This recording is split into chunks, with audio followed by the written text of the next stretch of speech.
Ayan, may oras pa tayo. Pagkatapos nating nag-ayos dun sa Grindas at saka Variegated Eugenia, puputulan naman natin ngayon itong si Eugenia.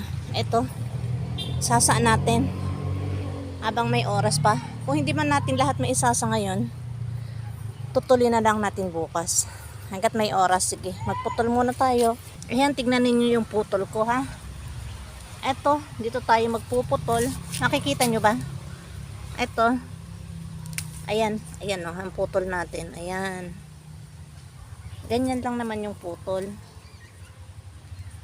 Huwag naman yung masyadong magulang. Ito tama lang.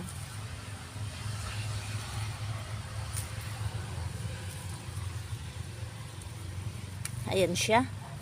Nakikita nyo ba, kakapsat ang putol natin. Ayan na, naputol natin. Kukuha lang tayo ng ating isasasa.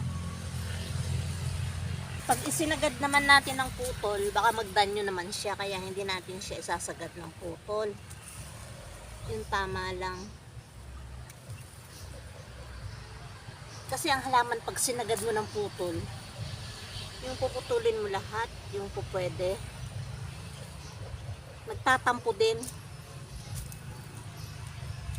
Kaya dito lang tayo kukuha sa mga gilid-gilid niya.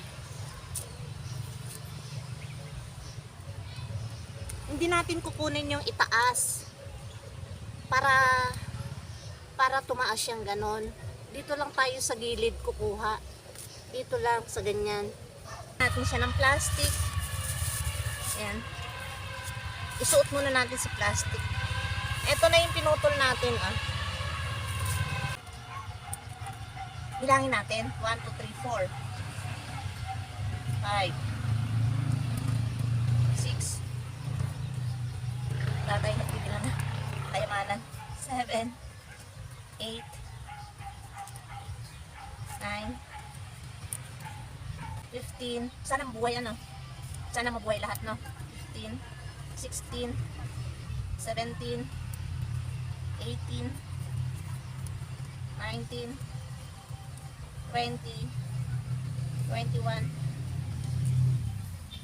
22 23 24 25 26 27 28 29.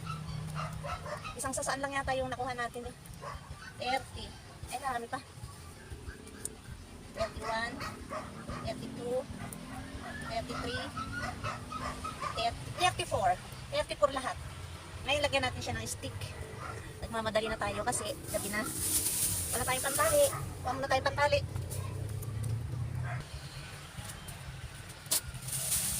Lagyan natin ng hangin. Saka natin itali. Ayan, mayroon pa. Tusok na muna natin pa.